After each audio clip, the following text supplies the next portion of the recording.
Cheeto, I know this fight has been a long time coming. You were matched up with Sean like a year ago. Were you happy that you finally get the chance to face him? Was this kind of the fight you were hoping to get?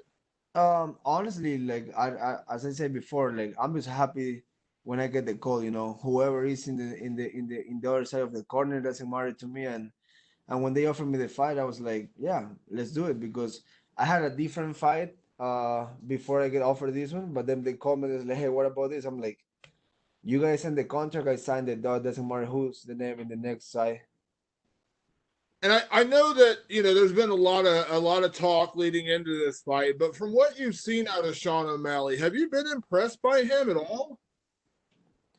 I'm gonna be honest, like I know the guy is good. I know he have his stuff, he have his style of fighting. So I cannot underestimate anybody at this point at this level because anybody can get shit done. So at the end of the day, it's a hard fight as any other, and I'm prepared for that. And Saturday night, I'm gonna come hard and strong as always, and I'm fucking ready. How much do you pay attention to the kind of stuff that Sean O'Malley says? He's a very public guy, does a lot of interviews, has said a lot about you. How much do you pay attention, and do you use any of that as motivation?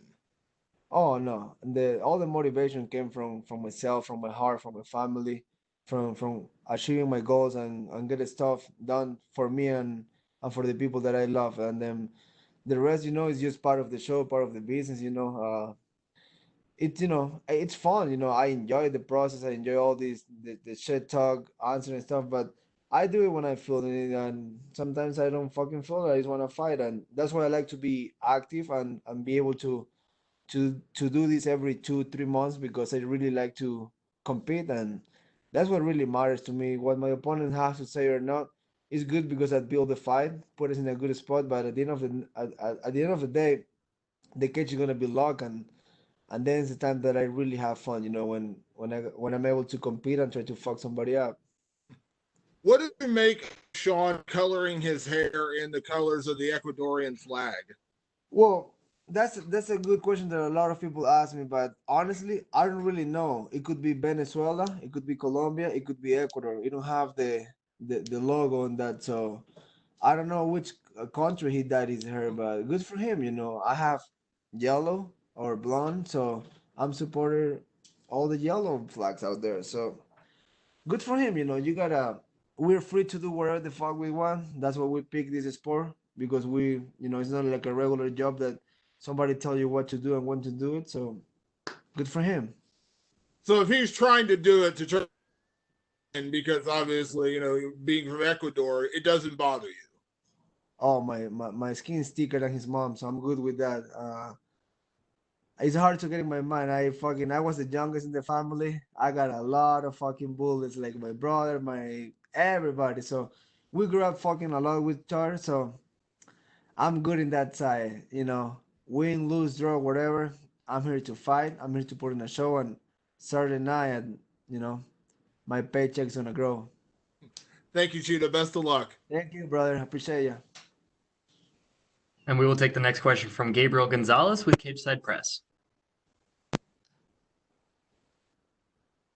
Hey, Chito. So everyone's talking about his hair. You're not usually blonde either. Can I ask what made you want to dye yours?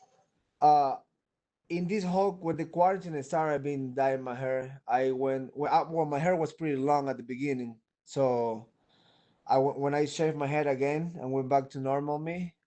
It was in the beginning of the when all this started with the COVID, and then I went from green to pink to blonde to blue.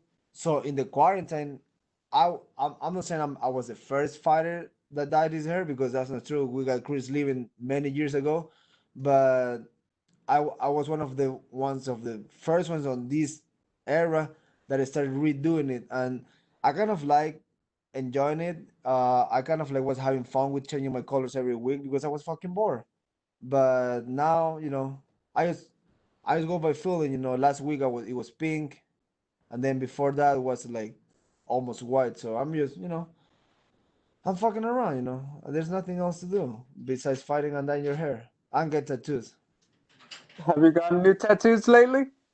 I get my neck. I get a flower from this Russian chick in LA.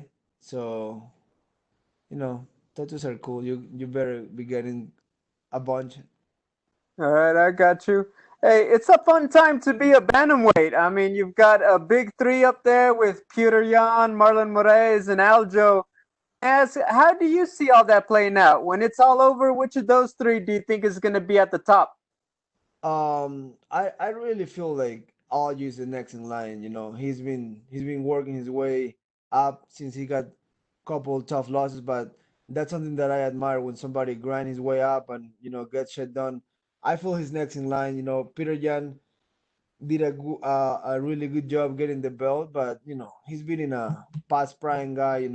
Aldo, which is it's a fucking legend. He was a hero back in the day, but let's be real. Right now, the guy cannot win a fight. So good for him for get the belt because the belt is the belt. Once you're the champion, you never go back. But I feel Aljo have to fight next to see really what happening, and then it's a pretty fun division right now. Like I'm pretty excited. There's a shit lot of good fights, so I'm excited to be here and let the bangers go.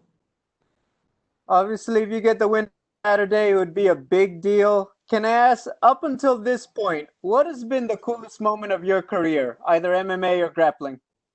Um, I would say being in the UFC, like the UFC it's fucking amazing. Like when I used to fight in South America, like it's just different, When it's like in the shows before the UFC, it's like it's just the fight day that matters because there's not like a fight week like we have in the UFC. Like since the staff, the people that work here, like how they make everything for you, like this is fucking cool. That's why this is the best league in the world, to be. And I'm so blessed to be here, and I enjoy the whole process. So to me, the coolest moment of my career is made it to the UFC.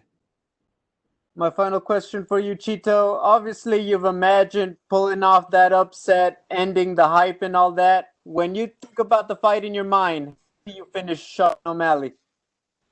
I just see myself going in there and I'm fucking the guy up. Like I'm pretty ready. I'm feeling good. I'm confident. And I show in every fight. I come to fight and I'm putting a show for the fans, and that's what they like. That's what they pay for. Nobody pays for a hugging contest or a fight against the cage.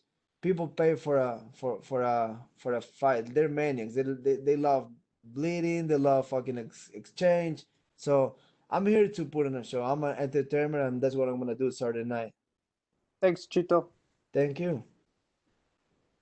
And we will take our next questions from Adrian Gallardo with Vavel, Argentina. ¿Qué tal, Chito? Muy ¿Todo buenas bien? tardes. Todo bien.